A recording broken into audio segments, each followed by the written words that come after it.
This is an IT services company. As I mentioned, they had a pretty big aspiration, which was to increase enterprise value by 4.8 billion.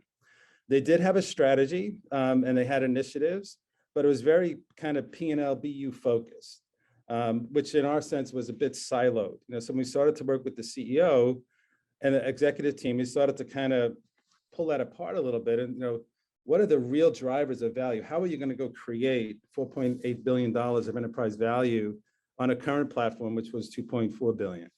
So what started to emerge were these, what I mentioned as the hotspots. So there's a hotspot called organic growth, and that's building off the current book of business.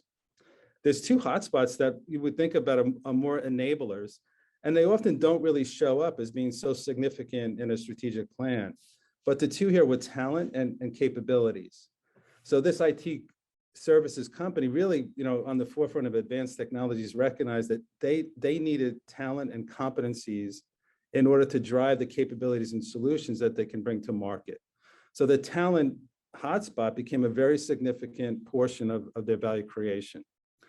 As we go further along, we see EMEA as a region. This was underserved by this company, so they felt there would be a lot of growth there. There were some operating inefficiencies that they wanted to go after in terms of taking cost out.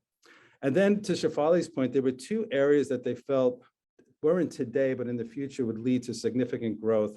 And they wanted these on the radar. So one was the technology sector, if you will, and the other was the medical sector. So now what's most important here is that we want to get the CEO and the top team aligned that if we're going to create $4.8 billion in value, these are the hotspots that we got to get very focused on and very good, have our best talent on the critical roles within these in order to deliver the value. So that takes us to the next step of, if we take a hotspot as an example, I'll use this technology global hotspot. What's the work to be done? This hotspot contributes 500 million to that overall 4.8 billion aspiration.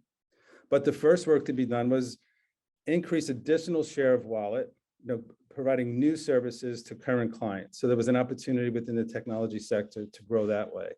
Acquire new logos, so increase market share, gain new customers.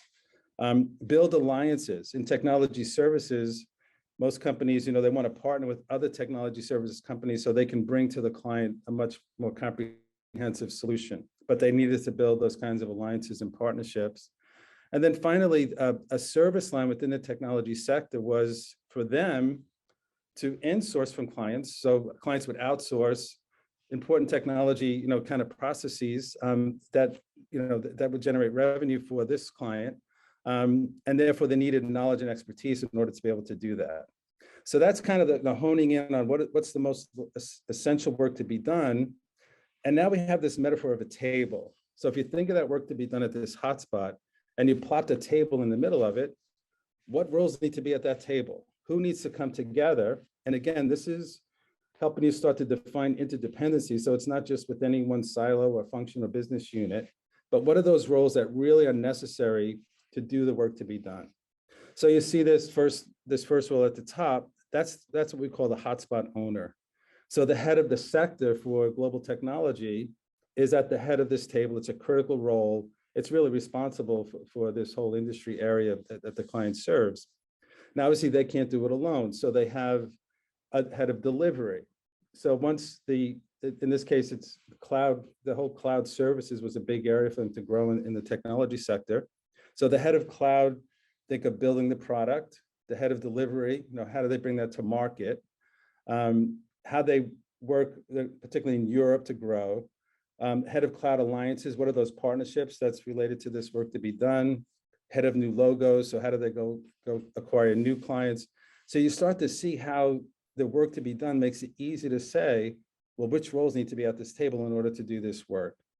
Once you understand the roles, what we then do is say, what's the contribution of each role? What percentage? If I had 100 chips to allocate, how much would go to the head of sector solutions for technology? In this example, the CEO felt it was 30%. So a significant chunk of the value to be created at this hotspot was really up to the performance of the role head of sector solutions technology. And you can see the others in terms of 15%, 10, and 5. So the allocation of chips helps us later. I'll show you how do we stack rank the critical roles to understand the overall contribution to the value aspiration.